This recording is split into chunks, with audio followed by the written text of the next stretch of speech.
Welcome back. Thanks for staying with us on your weekend report. As we continue, of course, to get reaction on Russia's invasion of Ukraine, the Democratic Alliance here at home has pledged its support for Ukraine.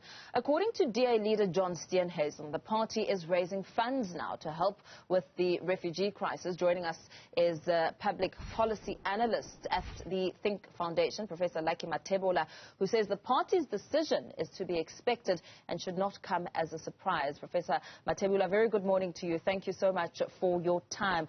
Ukraine invasion has sparked a political war of words in the Western Cape. I mean, we heard and read Premier Alan Windey's statement speaking of a ban on meetings between provincial government and Russian diplomats. Really coming out of what South Africa's position is and what government has said about the situation. What is your interpretation of how the DA, the Western Cape, is positioning itself with this conflict? Good morning, Paul. I hope you hear me well. And good morning to your listeners.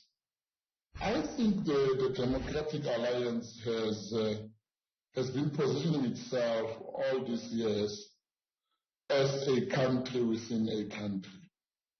They have been pushing their own federal posture of South Africa. Actually, if you look at the way the Western Cape is governed, the Western Cape is governed like it's another country inside South Africa. Let me give you few examples that will make you to realize that there is a plan, and that plan we might not be aware of it, but that plan might be unfolding. Firstly, they call their MECs ministers.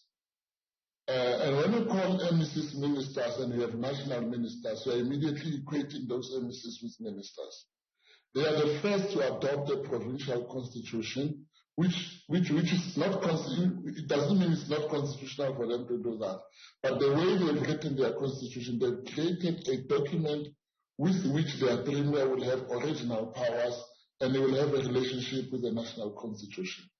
And there are many other intergovernmental relations decisions that they are taking that are showing that they are actually not necessarily inside the unitary state. They see themselves as a federal state of South Africa.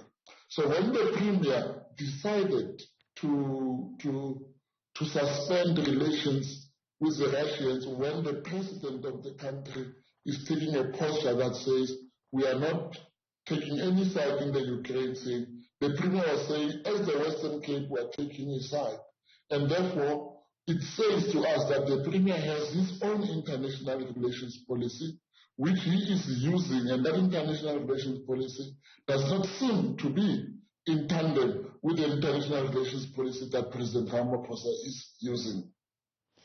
The ANC has also reacted to this, saying that they've noted what they say is the desperate and embarrassing attempts by Alan Windey, the DA, to run a parallel state from that which is democratically elected by the people of South Africa.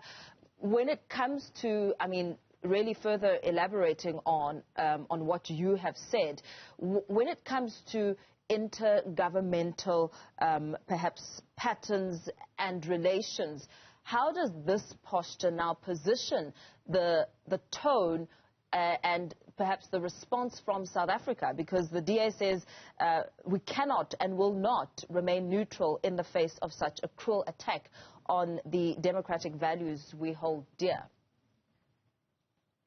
International relations is a national competence. Maybe let's start there.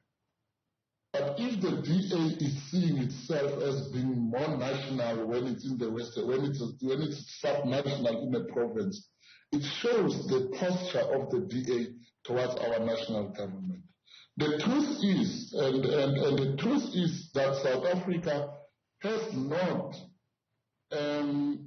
developed its intergovernmental relations system to a level where the provinces understand where they stand.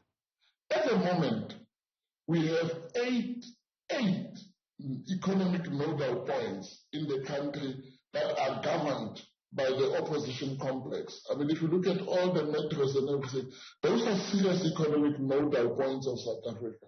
They are governed by metros. If you remember, the mayor of Joburg, the lady, the new mayor of Joburg from the DA, when she took over, she immediately made statements about the relationship of Joburg and Israel.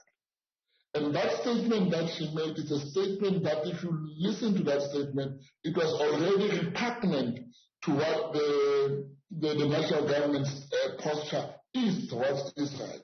Unless, of course, later when President Ramaphosa started to change tune. But the truth of the matter is that when the DA rules, we are going to start to have interesting intergovernmental relations challenges where the DA is going to start to muscle itself as a subnational government that has a mandate which is different from the national mandate, which is, by the way, true. But the mandate that it has is not a mandate over the sovereignty of the country.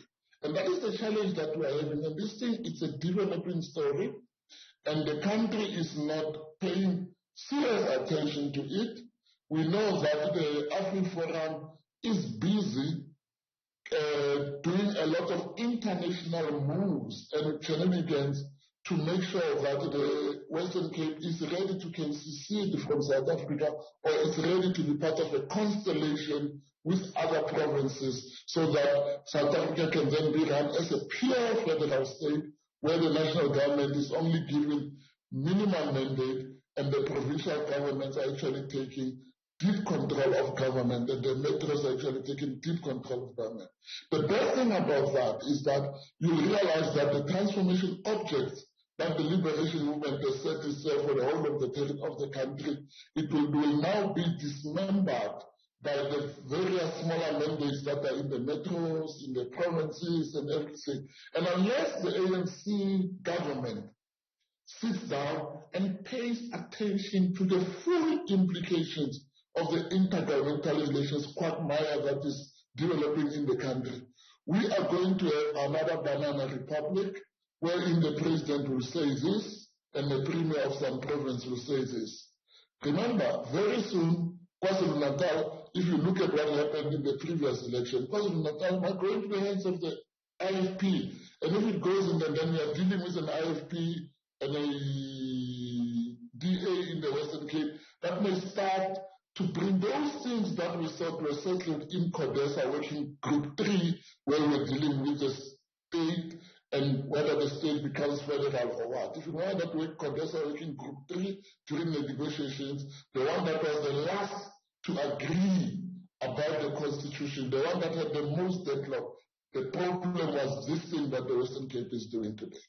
As you make note of the patterns of a subnational government, it's also almost a bit contradictory as you take a look at what the DA is on paper. It represents perhaps the most liberal of all South African political parties in terms of policy. I mean, what does that now speak to when it comes to a bigger agenda here where, you know, one could miss? No, the DA is run like a federal council. And these are the small things that we need to pay attention to. When the DA talks of its national leadership, the ANC talks about the National Executive Committee, which is a group of 80 people that are thinking about South Africa in a unitary sense. The DA is talking about the Federal Council. And that Federal Council, it means, is people that are representing the various provinces.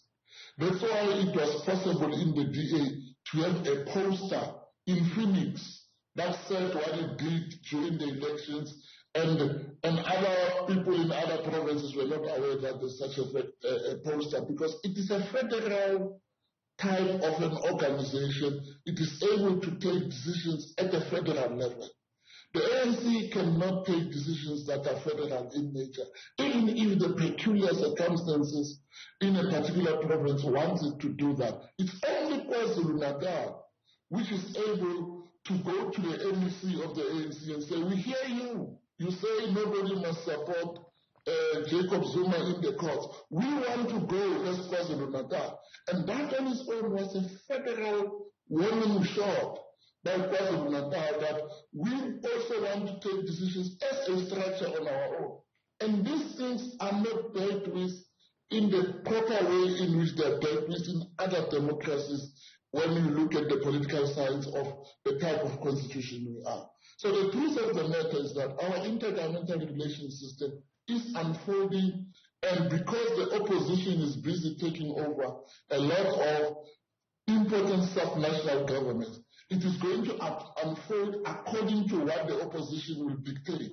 The momentum will move out of the hands of the governing ANC, and the opposition will determine the momentum. And once that momentum is determined, the factions of the ANC might end up being ones that are propelling a federal type of South Africa, because the more and more they lose at the center, the more and more they want to control the periphery. Very well. Thank you so much. Unfortunately, we're going to have to leave it there, but thank you for weighing in on this discussion. The Western Cape Ukraine posture, as Professor Lucky Mathebula of the Think Foundation warns that it might be a new normal.